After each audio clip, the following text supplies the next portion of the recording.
Okay.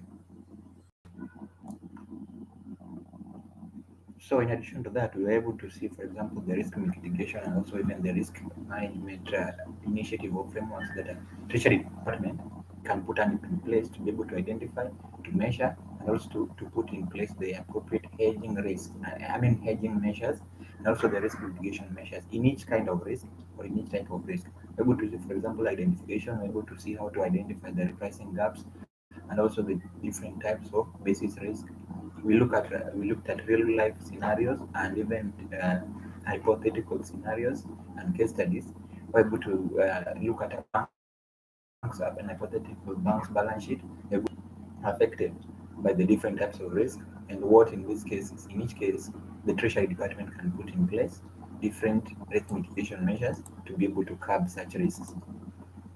Lastly, on capital management, we are able to see how a Treasury Department can be able to, at the same time, optimize their capital and cash holdings to be able to maintain profitability, but at the same time ensure that they comply with the Basel III, for example, requirements of a country's reserve or commercial bank, and also even the international standards. So on liquidity management, we looked at the ratios as I was saying. We also looked at how to measure even and calculate and monitor liquidity risk, especially reporting and also monitoring. There is also the reporting aspect of, for example, the CBK and the Reserve Bank's requirements that banks are supposed to meet some reporting and compliance standards, for example, on their liquidity ratios and also their net stable funding ratios. And then so now we saw how a country's central of reserve banks can come in, and also even in the interbank modeling and markets. Okay. We saw that central banks or reserve banks acts as a lender of last resort when the bank is exhausted for example, short-term interbank borrowing, because short-term interbank borrowing is usually, especially for a short-term borrowing and lending, either even it can be done overnight. For example, using the soft overnight lending rate, financing rate, I mean, so far, and also the LIBOR in the London interbank borrowing, London interbank offered rate. So we're able to even see, you were able to look at a practical example and an hypothetical National Banks of Malawi's last financial disclosures and balance sheet. We're able to see, for example, their the contingency plans due to the risks that they face due to their ALM structures, and able to, for example, see how to address those in case there was a liquidity gap. For example, let's say a customer wanted to withdraw 200 million in an emergency withdrawal and they didn't have what options that the Treasury Department of such a bank had in their disposals. Now and then we now went to now advanced treasury management. That's where we went to asset liability management, one of the main functions of a treasury department of a country's reserve or commercial bank. But to see the exact now the in-depth asset liability management strategies, for example, gap analysis, duration analysis, and then we're able to even simulate worst case scenarios during our stress testing to be able to see, for example, during gap analysis, where it measures a country's an asset liability mismatch, especially the difference between risk sensitive assets and liabilities of a bank's balance sheet.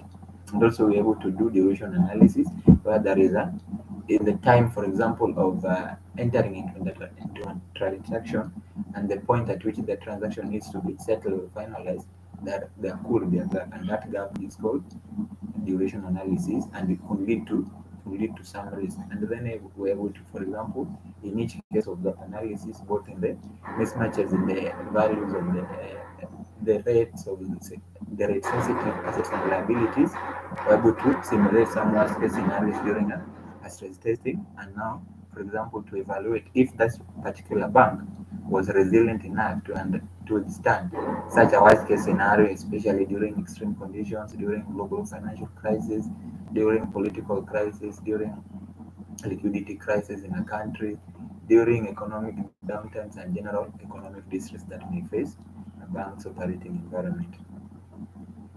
We're able to now even the interest rate sensitivities and the LM strategies now that such banks or the treasury departments of such banks can put in place. We are then able to now look at interest rate risk management. You remember in details we're able to identify, see how to identify such interest rate risks, and also put down, we're able to see in each case what hedging tools can be used. For example, interest rate swaps, interest rate caps, and also both ceilings and floors, and also to now put these strategies and how a treasury department can put down these strategies to ensure that they stabilize their cash flows. Because the banks are stabling, we're able to even yesterday we saw how if a bank is supposed to be receiving some interest rate payments, but due to interest rate risk, there could be fluctuations in the interest rate. Sometimes it can be higher, sometimes it can be lower, and that can lead to unstable cash flows. But then, so now we are able to see, for example, appropriate hedging strategies. In this case, a treasury department or a treasury manager can put in place that stress or that cash flow is stabilized. We're able to even see also in this case if there was a worst case scenario, for example, during stress testing or scenario analysis or sensitivity analysis, if such a bank is able to withstand or put in place measures or frameworks to withstand such worst case scenarios, and how even there is a Basel III requirement regarding, for example, the interest risk mitigation strategies, for example, also in the reporting.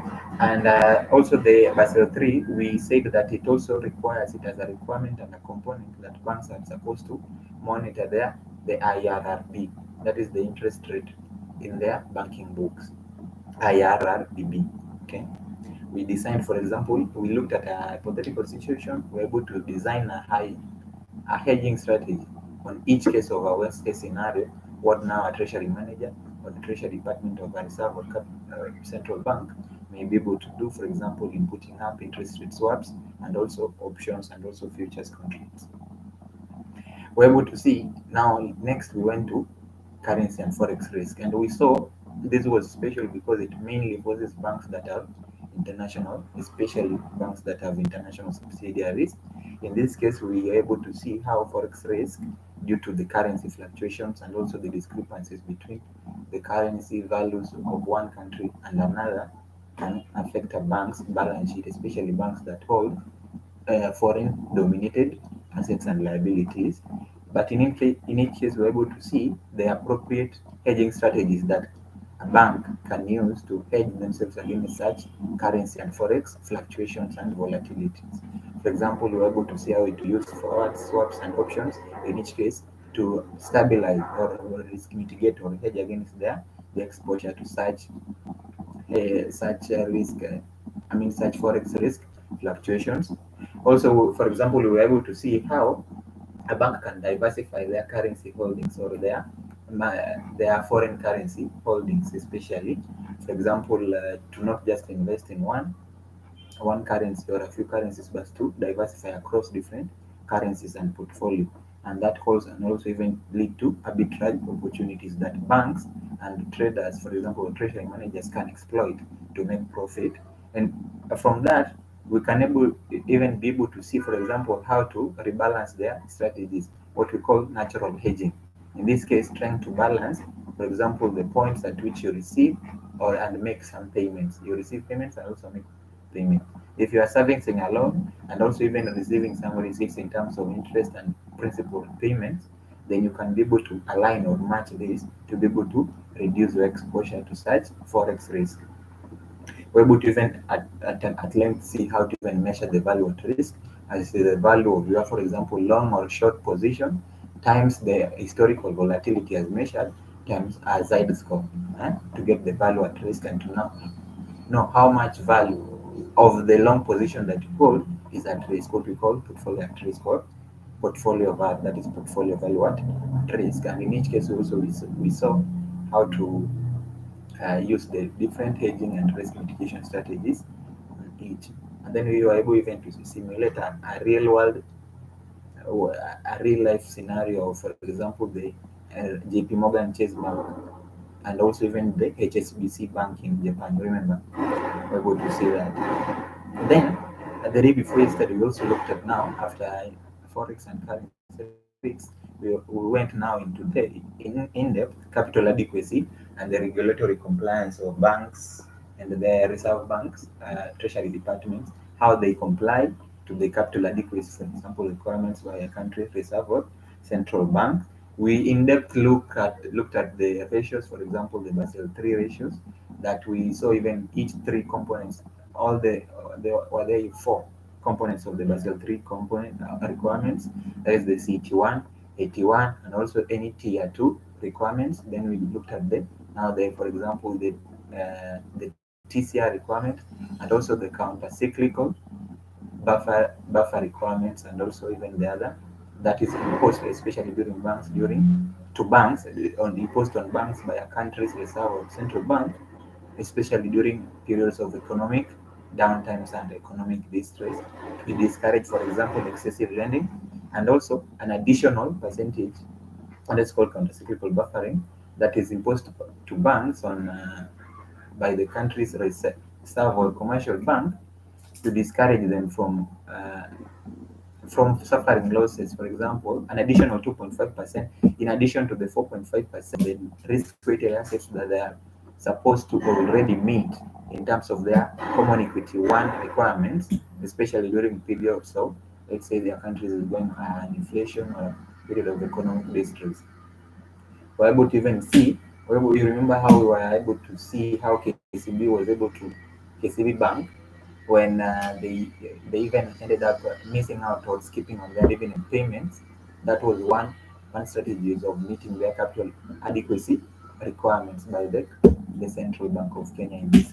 So we're able to even see not only KCB but even simulate other worst case scenarios, and even during the global financial crisis, we're able to see a stress test, for example, simulate, for example, when a bank's risk-weighted assets increased from 10 billion to 12 billion. Remember, what did that do to their liquidity ratios and also capital adequacy ratios?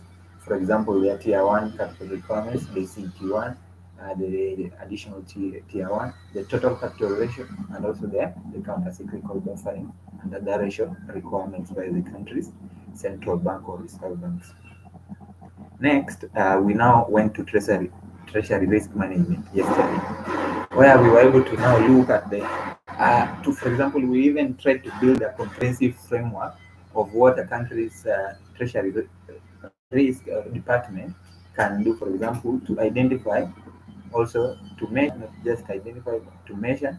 But then now, after measuring, and then we now see the appropriate strategies to put into hedging such risk. And also even that can also even be a requirement, even not can, it is a requirement even to imposed by banks by the on banks by the country's reserve bank for them to even report on their risk exposure and also risk management strategies. We went into each type of risk and even simulated how in each type we can be able to curb, to be able to identify, monitor, curb, and report on our risk monitoring and management and also mitigation and hedging strategies. For example, liquidity risk. For example, we defined what it is, especially when the bank is unable to meet their short-term obligations, such as e.g. when there is a surge in withdrawals, when the bank is unable to meet its short-term, then they, in that case, face a liquidity risk. Also, market risk, we're able to see, for example, when there is a multiple, for example, forex and interest rate fluctuations in the country, there can be a market risk. Market risk basically affects the whole banking or even the whole economy or market. Okay, we're able to see credit risk, for example, when you borrow in the interbank and then you're able to pay. Basically, counterparty defaults on obligations, or even when customers are unable to service their debts. Lastly, we looked at now operational risk. We remember where we said can also even risk such risk can also even stem from human errors. For example, when such banks do not put a proper laid down framework or risk, what we call treasury management system, any system to prevent losses from such inadequacies. And then now we saw how a bank, for example, a typical bank can lay down this risk mitigation, for example, even risk culture in an organization, how to enforce the risk culture in the organization. We were able to see how treasury departments need to enforce, for example, training and development, and even incentivization of and regular monitoring and compliance review. For example, the banks also need to, for example, regularly monitor and also review their risk measure, things like that. And then so now we went to now the innovations and also the emerging issues in even hedging, not only hedging but also generally the treasury management field. We're able to see, for example, how to use each of the different types of hedging strategies on the different types of risk that a bank or a treasury department may face. For example, we're able to see how to use interest rate swaps where possible, currency swaps and options where possible, futures contracts where possible, and in each type of risk. We're able to even see some real world scenarios. We're able to even do a little bit of stress testing and sensitivity analysis. And then so now and then, that's when we went to the yesterday, we went to the in-depth treasury management system. We said that it is any software designed to basically simplify the functions of the treasury department from capital management to liquidity management and also risk measurement and also risk management. I mean, able to see the different types of treasury management systems that banks generally and reserve banks currently use, and also we were able to even see how a typical treasury department can integrate or align their treasury management system and softwares with even other banks or with their country's reserve banks and even with other enterprise resource planning ERP systems. We're able to see how the importance and features of a typical or an effective treasury management system. It should be able to automate, for example, the treasury management function. For example, if a treasury management functions involve cash flow forecasting, then the treasury management system should be able to that and automate that. Or even report generations, for example, risk management, forecasting, all that can even in the liquidity ratios, for example, calculation and monitoring of the liquidity ratios and the risk ratios, for example, or risk gaps. A typical treasury system should and usually is able to automate all those processes and into one software, for example, that already even complies with the Basel III and also even the countries, the server central bank requirements. And basically, we saw how it all automates and eases and simplifies the whole treasury management system system and strategies. We're able to see, for example, a typical in a real world case scenario, if a bank implemented a treasury management system, how, for example, it was able to, for example, minimize their operational inefficiencies, reduce human error, and also even ease in the process of compliance, for example, generation of reports and the risk management frameworks, things like that. We're able to see how a treasury department, a treasury management system, eases the whole process to be able to, for example, comply with the Basel III requirement because even some central banks and reserve banks already have integrated that system requirement, that appropriate and effective treasury management system as one even of the additional requirements of bank compliance.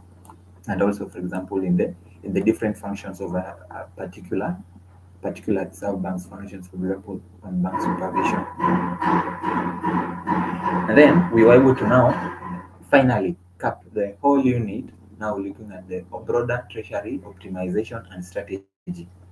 We're able to see how to even measure a particular treasury department's risk and strategy effectiveness. For example, using metrics like RAROC, the risk adjusted rate of return on capital, and also to even establish their long-term resilient and also even financial health and profitability. We're able to see how in the long term treasury departments, not only even in the short term, but also even plan for the long term. How they're able to plan and put down appropriate strategies to even expand. We were able to see if a bank was mulling expansion, for example, through an M&A, mergers and acquisition. We were able to see even, for example, a real world example in the case of the National Bank of Malawi acquiring Akiba Commercial Bank, how the Treasury Department was able to come in and was able to simplify the whole process, the strategies and performance optimization strategies that they could to align, for example, the newly formed organization or entity to be able to comply to the and to be able to form the whole three and wide functions of the Treasury Department. And so, in conclusion, we're able to see that this particular training was able to provide us with an understanding, in fact, a deep and in-depth understanding of the treasury operations from risk management, optimization, what we call capital management, and basically liquidity management. So it is we even provided hands-on experiences. You even remember how we were pulling up the data of actual companies and their disclosures. We're able to even simulate an hypothetical bank's balance sheet, for example, what their cash and cash equivalents were, their treasury bond holdings were, and for example, on even on the liability side, the equity side, balancing, we're able to see to do stress things, hands-on labs and also hand-on practices. We're able to all see that, and I hope that this space has been able to, for example, provide you with a comprehensive foundation, not even foundation, but an in-depth understanding on the bank treasury management, but both not only strategy but also framework. We're able to see, I hope we're able to see how to even combine theoretical aspects of, for example, treasury management functions with the hands-on practices. We're able to build on treasury operations, risk management, and performance optimization functions of treasury of a country's central bank and treasury department, and you're able to be equipped with skills to be able to even perform even advanced risk management, liquidity management, capital management, basically bank treasury management. Is that okay? Yes. Yes. Okay. So yeah, okay. The easiest.